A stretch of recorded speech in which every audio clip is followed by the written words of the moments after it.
Can you imagine catching a 90-mile-an-hour fastball with your bare hands? Yeah, me either. But that was a catcher's reality up until the late 1800s because they simply had no gloves. Since then, the glove has become one of the most important pieces of equipment in baseball. And today, we're visiting our friends over at Nokona to see how they've mastered the art of making the glove. I'm Leland, and welcome to Sports Dissected, the series.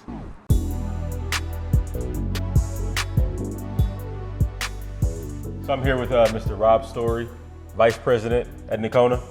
How you doing? Doing great. How are you doing? I'm good. So we're actually at Nocona, in Nocona, right? That's correct. Nocona with a K. Looking on this back wall, you guys have bags, belts, gloves, shoes. You guys do it all, right? We try to do it all, yeah. Anything that's any way related to baseball and Americana, we like that type of stuff. We've got some of our different hides here. I see some American bison over there. We have kangaroo that we've been using for 50 years or so. Just kind of a cross section of the basic leathers that we use to make the gloves. Obviously, we're making a glove. We're making it from scratch, and I'm seeing all these different options. About how many options do I kind of have? When you make a ball glove, one time I figured out that all the options that we currently have on our glove configurator, we can make one of about 58 million choices. 58 million. I just want to use one today. It's crazy. Okay. All right. Well, yeah. Let's go ahead and hop into that process. But okay. First, I want to talk about a little bit of history, right? I want to know why the K, not the C. Okay. We can do that. We're at Nocona with the K, but we're in Nocona with the C. That's right. What's the story there? We go back to the 30s, and my granddad, when he started making gloves, he was looking at his competitors, Wilson, Rawlings, folks like that, and they would only put the first name of their business on there, like Wilson or Rawlings. So when he made our first glove, he wanted to put the name of the company, Nocona, Nocona Leather Goods at the time. And so he applied for a trademark for Nocona and was summarily rejected because there was an incorporated city in town in Texas, Nocona. He said, we're going to spell it with a K and tell everybody that's how the Indians spelled it. He had no idea though. He had no idea that what he was saying was ultimately the right thing, because in the Comanche language, the name Nocona can be spelled 5 different ways, and one of those spellings is Nokona. Wow. I like this.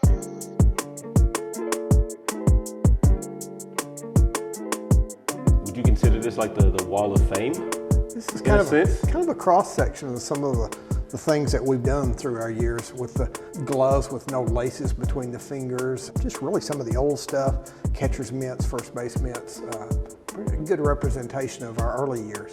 What would you say is the oldest glove on this wall? Some of our older gloves may be like here. I noticed this one has no lacing between the fingers. The web's very crude, maybe only a lace through there. So those are some of the things that stand out in the early days, is there just wasn't a lot of intricacy to a ball glove. It was pretty much just a overpowered, padded, regular type of glove, and players at that time really had to learn to play with 2 hands.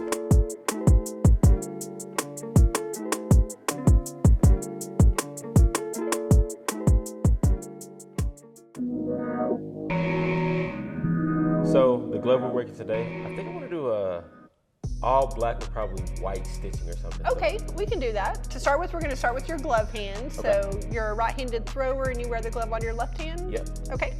Or you want to go with like a 12-inch as kind of a general? Yeah. Okay. I would say 12. So now we're going to pick infield and our 12-inch pattern. Okay. And then we'll start customizing. We're going to have a whole bunch of different leathers. So if you're wanting to go with the black leather, I would recommend the American Kip. Okay. And then we'll just pick that same leather type and color for all the different aspects of your glove.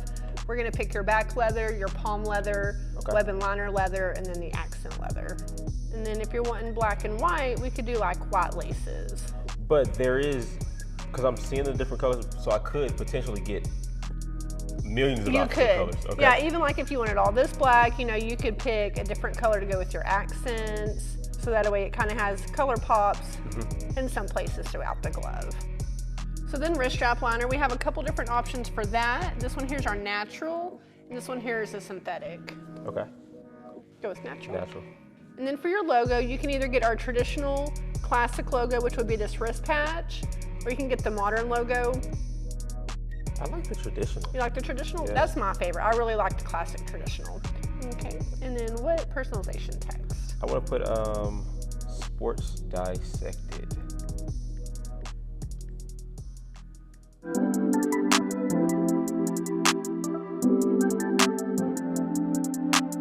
A digital flatbed cutter is used to outline the leather hide and allows for individual patterns to be digitized in the computer.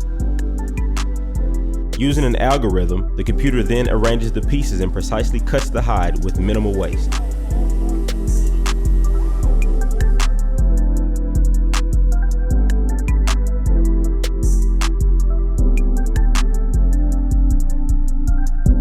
Dies in a hydraulic press are also used to create the parts needed to make a glove.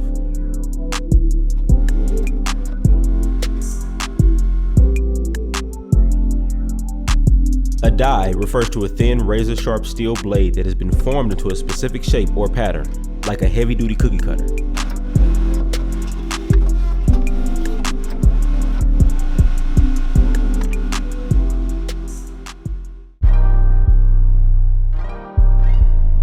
A splitting machine is used to adjust the thickness of the leather. This makes the glove lightweight and adds to the performance.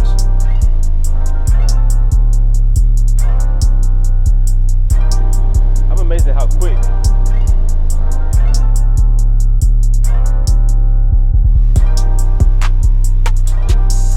In this instance, the leather thickness will be reduced from 2.2 millimeters to 1.8 millimeters.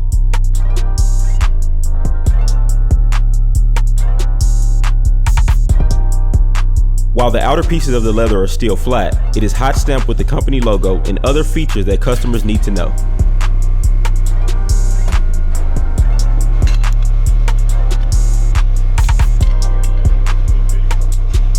The stamps are placed with about 400 degrees of heat and 500 tons of pressure. That heat helps set the leather so that years down the line, the stamps won't expand out.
This step starts to build the inside liner and the outside shell of the glove.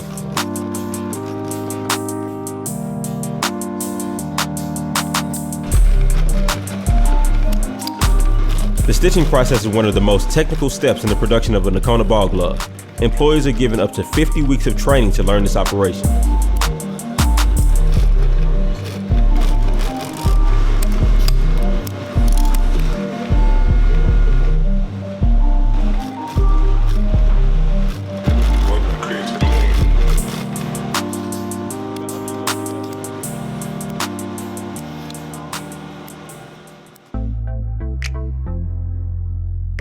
Okay, we've made the outside shell, and so we need to turn that inside out.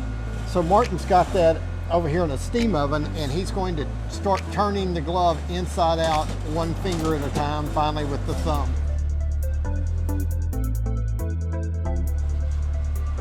What do you think, Martin? You think we ought to let him give it a try? Yeah. This one? Finger, yeah. Okay. So I stick it in. I'm not gonna be defeated today. I'm already struggling, Martin. Come on, man. Okay. There we go. Got it. Like this? Now grab the leather itself. Right This up. part? There you go. Yeah. Okay. Okay. Ah! There we go. Voila. secret straightener. My hands makes it. That's the secret. See, you ain't tell me that, Martin. Come on, bro.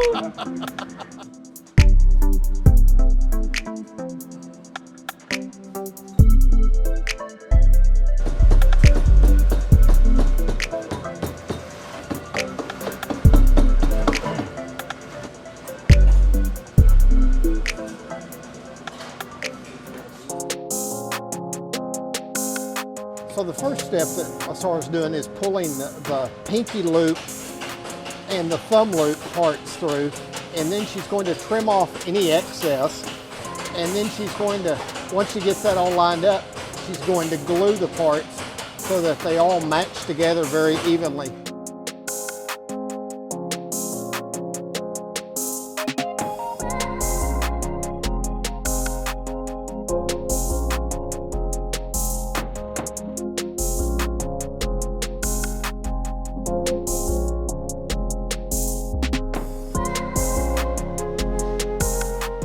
The inside liner and the outside shell of the glove are then stitched together.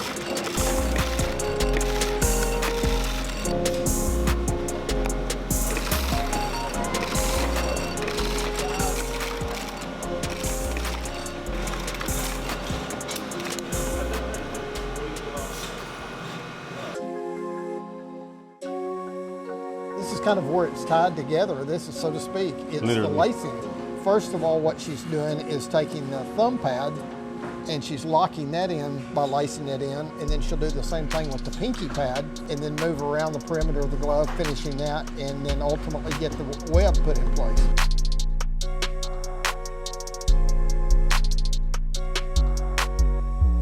Typically, how long does this take? This would normally take about an hour. Okay. She's got paraffin wax here that she's going to use to cover all the laces. And finally, she's going to use good old Cosmoline. Looks like earwax. You know, I've never heard that, but it kind of does. We're going to use it for a couple of reasons. It's going to cushion the area where the ball hits a lot, but it's also going to add somewhat of an adhesive there. So that piece of leather is going to want to stay stuck against the back of the glove. And so it's very key to making a good ball glove.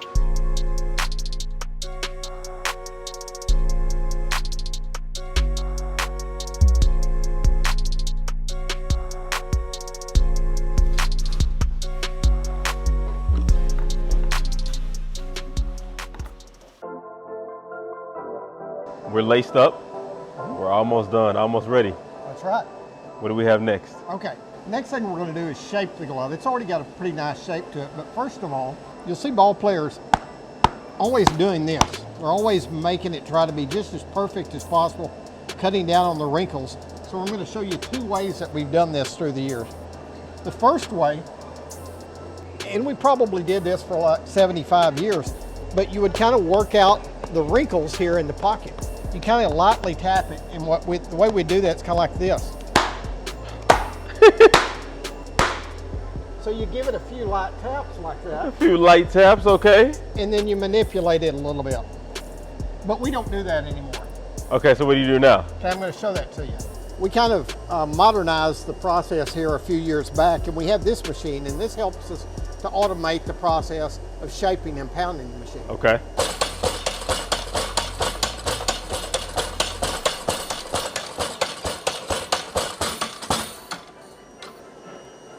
And there you go. We've got a good outside shape going now.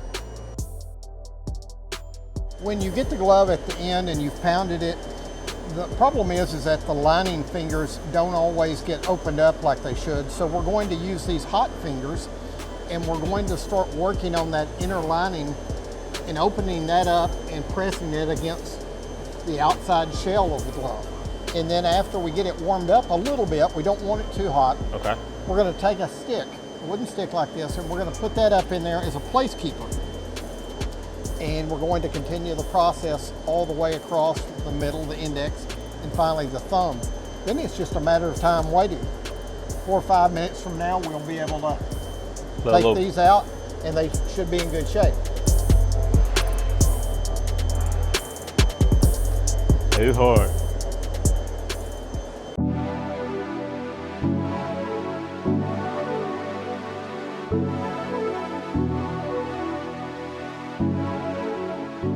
Rob, this came out, man, fantastic. Better than I can even imagine. What is your favorite part of the process? Now we're looking at it. You know, when a glove is completed, I get to see the smile on the customer's face. That says it all for me. Man, I can't wait to go test this out. I don't even play baseball, but I think I'm about to start now. Bet you can do it. Can you make a few calls for me, for your boy? Yeah, I can get you in somewhere. Well, thanks again for allowing us to come out and make this custom glove. Dope, it's fire. Like I said, I can't wait to put it in action. Awesome. Thank you. You bet. And for your chance to win this glove, follow Sports Dissected, Nocona, all on Instagram.